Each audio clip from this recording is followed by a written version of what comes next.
Hello and welcome to NDTV Profit. You're watching Know Your Company, that is KYC, a proprietary show that actually tells you what the company is all about, what an investor should do, what are the concerns, opportunities and threats that come in there.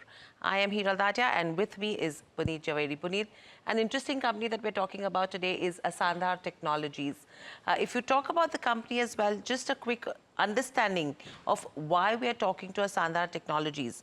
Firstly, we are going to actually understand the growth outlook for the medium term, because when you talk of Sandhar as well, last couple of quarters, I would say, revenue and profitability growth has been strong. Margins, there has been some bit of a concern that has come in. So that's going to be one aspect. And secondly, the other angle that we're going to explore is the company's plan with regards to where debt reduction goes, because on the consolidated books, the debt is a problematic area right now. Well, that's definitely one of the key aspects, and with that we've also seen an increase in interest costs, so that will be one to watch out for.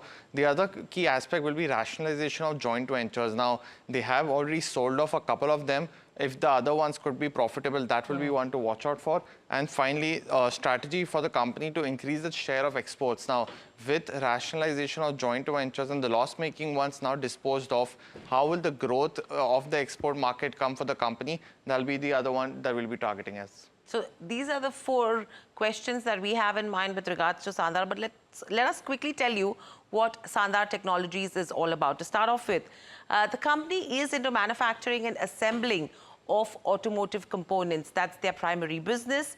And they also look at safety and security systems for automobiles across segments. If you talk about their revenue split as well in terms of categories, let's just quickly look at the two-wheeler, passenger vehicle, off-highway and CV segment. Between all of this, 60 to 64% of their revenues actually come in from the two-wheeler category.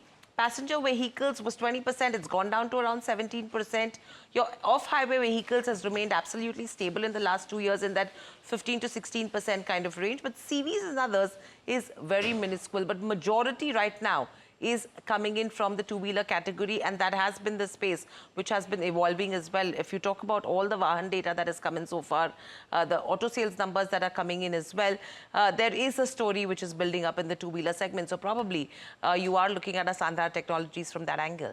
Definitely, and it has been outperforming the growth essentially in the passenger car segment, and that seems to be a positive for Sandhar among other auto component makers as well.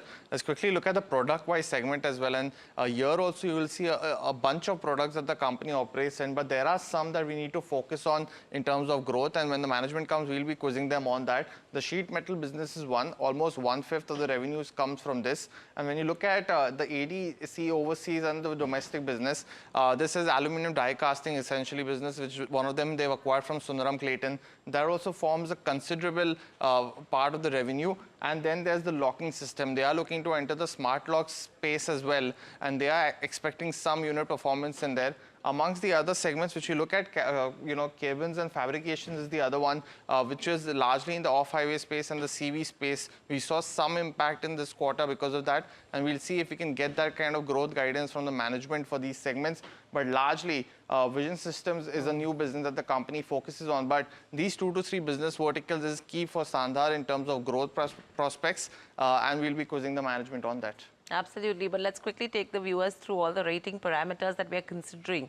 The income statement, balance sheet check, cash flow, return ratios, these are the top 4 parameters that we will be taking you through for Sandhar Technologies. Apart from that, shareholding, street credentials, the coverage is slightly muted, and the valuation picture is what we will be considering as well when it comes to Sandhar Technologies overall. But let's quickly start with the income statement. If you see in terms of the revenue as well as the profitability, it has been a strong number that the company has reported in the last couple of years.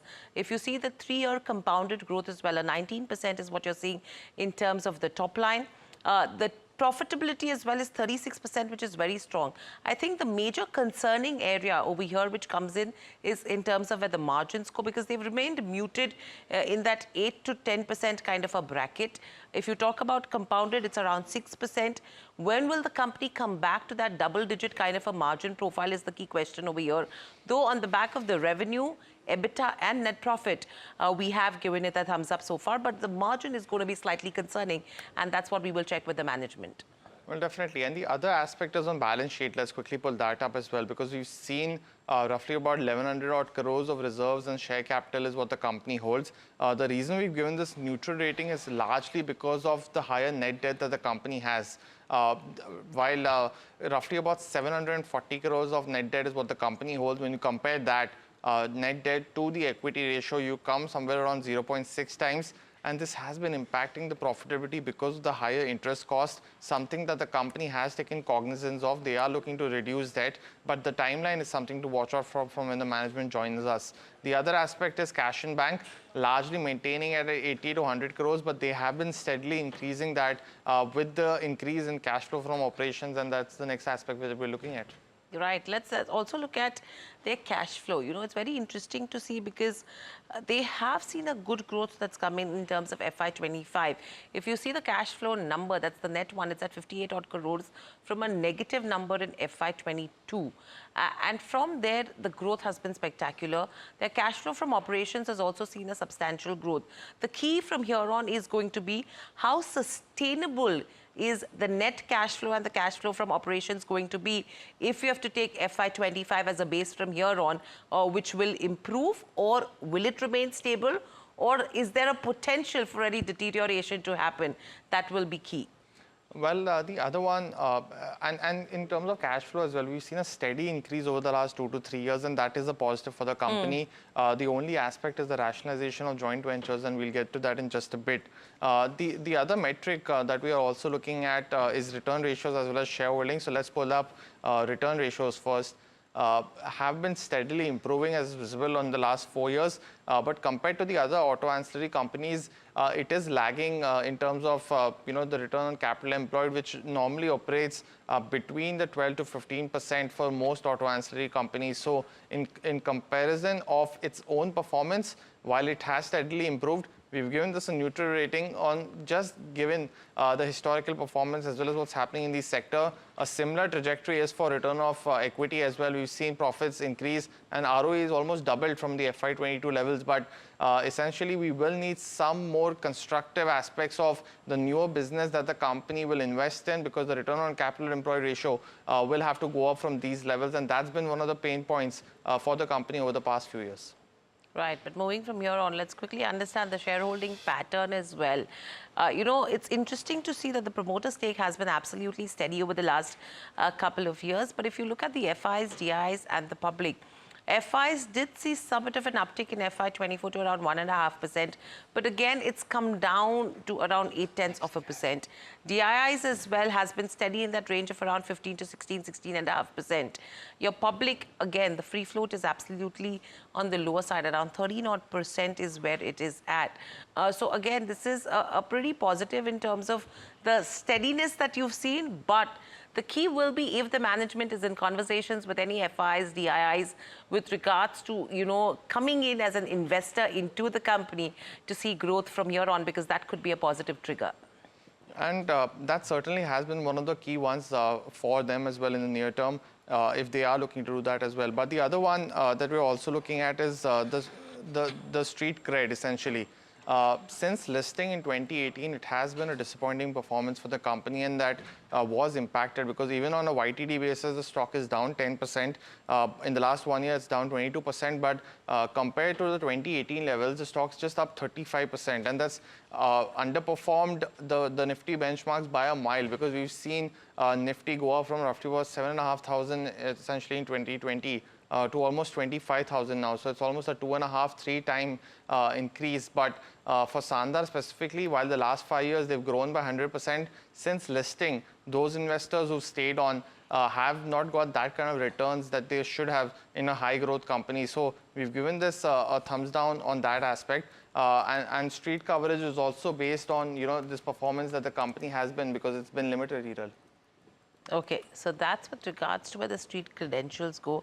But let's understand where the valuations of Sandhar Technologies actually stack up. If you have to look at overall currently FY26, the price to earnings is around 18 times, and hence we've given it a neutral rating. In fact, Puneet, if you have to look at the historical aspect as well, because you've been tracking the sector pretty closely, if you're looking at a 18 times, would you say it's cheap or expensive in comparison to peers? Let's forget, the different segments of business, but if you have to just not do a like-to-like, but just compare it to another auto ancillary company, 18 times valuation, where would you place it?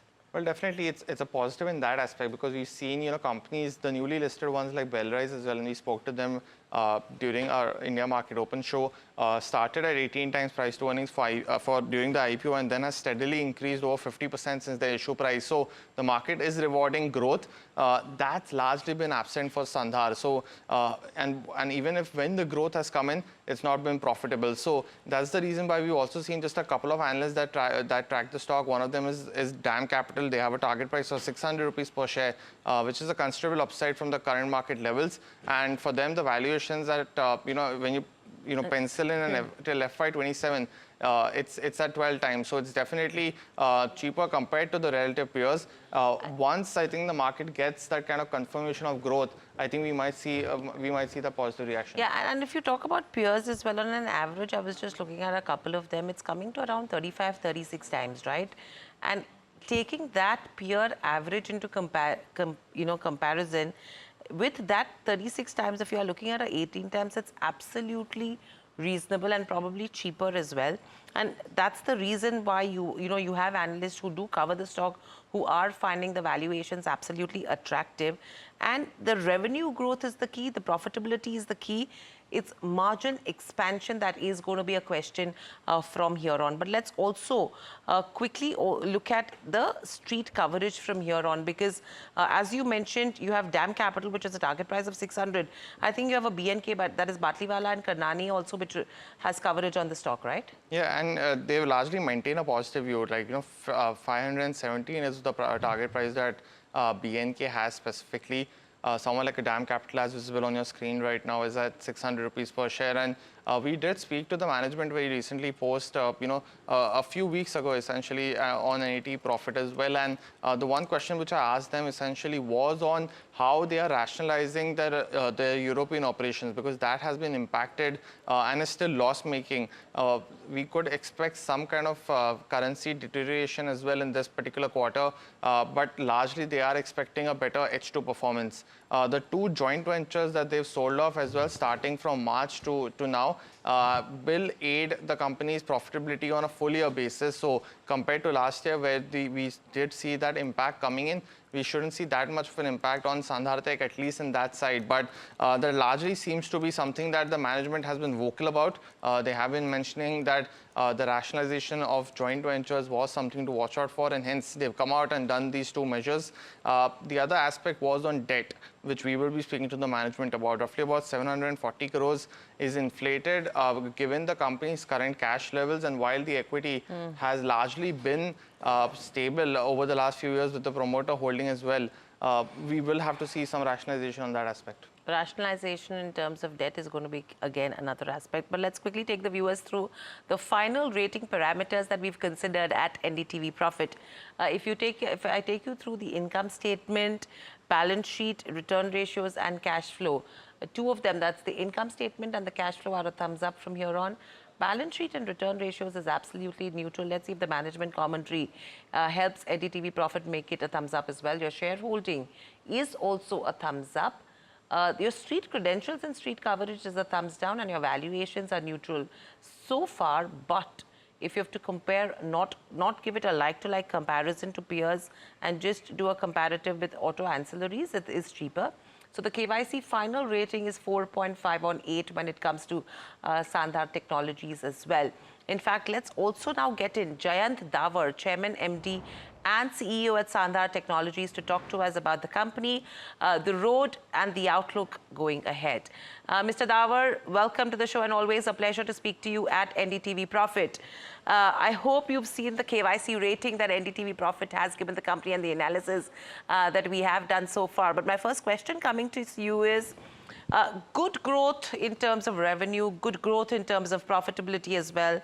The only concerning area right now is the margin profile. You know, you have indicated on a sequential basis there will be improvement, but there has been no guidance to tell us that when will the company come back to that double-digit margin growth. What's your outlook on that? Because you've said earlier FY27 is when you will look at double-digit. Why not FY26?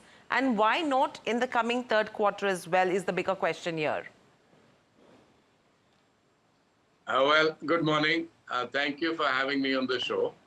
I think we've been giving guidance even since last year, when we said that we would have a 50 basis points improvement in margin, and we did. We've given a similar guidance for this year, which means that at the closure of this particular year, we will be 50 basis points, which will be in double digits for sure, and a safe double digits in that sense. So, see, it's always, you mentioned growth and revenue. The fact is, we do believe that when you make new investments, it leads to growth, and then profitability follows sometime later. And that's been the case. We've been making substantial capital investments, which have led to growth. And now I think it's time for us to fertilize and take benefits from what we've done.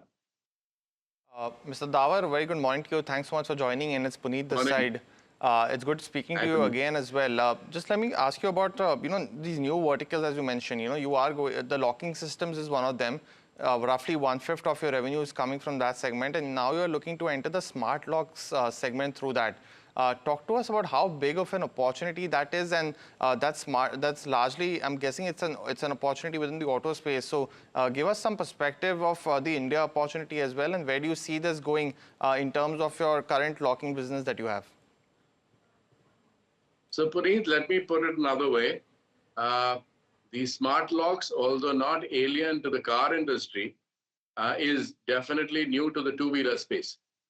And the opportunity size is big because you're aware that India is the largest producer of two-wheelers in the world, close to 20 million, and scheduled to move into much higher growth territory as we go forward. Now, all of this is currently operated, or all vehicles are operated with manual locks.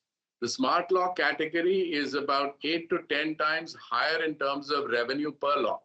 So therefore, if you look at the potential market, it is massive. We have just begun that journey. Two of our big clients have just onboarded these as standard equipment. It will take time to flow and become deployed horizontally across this two-wheeler space. But it's been a good beginning, and we are very happy that we are the first ones off the block in the mass market of two-wheelers for very, very reputed, largest players in the market. And Mr. Davar, do you largely see this as a higher margin compared to your traditional locking system business? And currently, you have mentioned that you're seeing a 50 basis point margin improvement. So would it be safe to say that the locking business would be roughly already 11 to 12% in terms of margins, while the other ones are slightly lower? Hence, you see on a consolidated basis around 9 to 10%? Actually, the lock business is even higher margins. If I was to give you broad ranges, it ranges between 14 to 16%. It is some of the other new businesses that bring the overall hybrid number down, especially the casting business, the sheet metal business, which are commoditized. And they've just been put up the expansion path where large investments have been made. And whenever new investments are made, a lot of capital expenditure does get shrouded in the form of revenue expenditure. But I think going forward, as these have stabilized, these have all moved to profitable platforms and patterns, you would see these margins grow up quite significantly as we go in the future. if you look at, you did mention about our return on capital employed. We are targeting to cross that 15% number soon.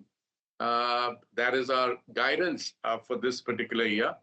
Uh, as we go forward into the years, our target would be to come to a level where we have 15% post-tax as our immediate target going forward. That's a very strong guidance when you talk about the return on capital employed, Mr. Davar. Now, let's understand what could be the risks that could probably, delay this. How are you seeing the ramp up in terms of new facilities? Because any delay on that front could be a downer. Secondly, the turnaround time with regards to where the JVs go. If you have to club both of these, are they absolutely on track in terms of what you had planned? Or what stage are you at? Well, I'm happy to say everything is on track, largely. In terms of new expansion, we had invested in an acquisition which was done at the beginning of the year of Sundaram Clayton aluminum business.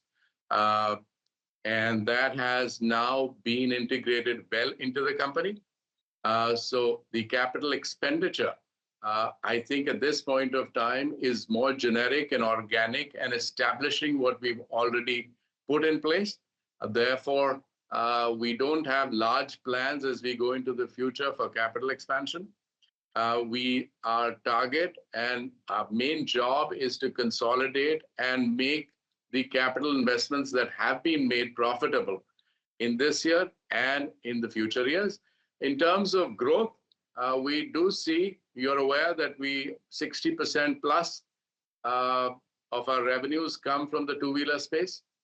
Within that space, we do expect this particular year to be growth-oriented, where I believe that two-wheelers will probably have the largest growth compared to, let's say, passenger vehicles or commercial or medium commercial vehicles.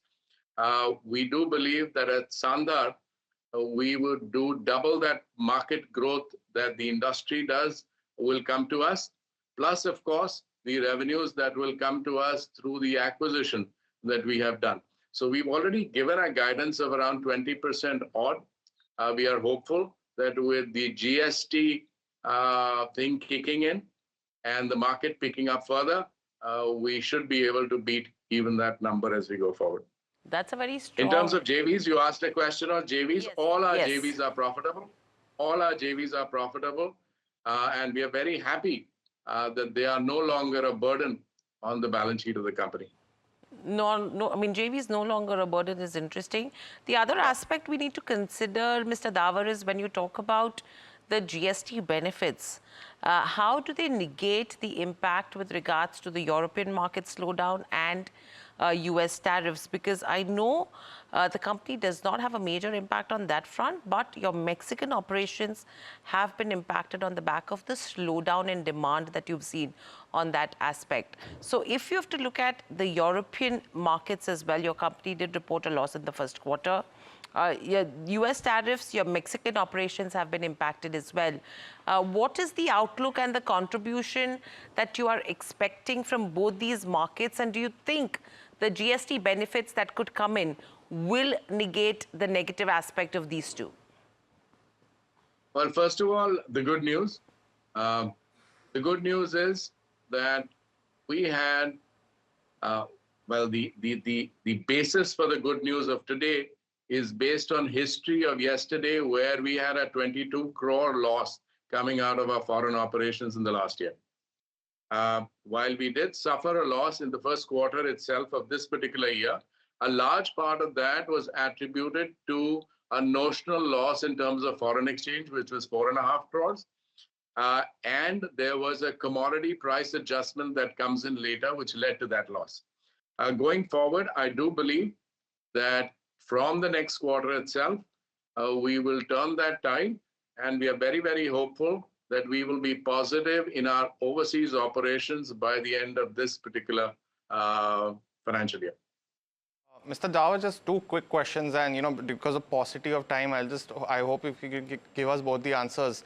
You are looking to raise roughly 500 crores, but you did mention that capex is going to be lowered once these capacities come in. So, what is the use of these funds that you are planning to do? Well, there are many things on the plate right now. We were looking at some inorganic kind of expansion.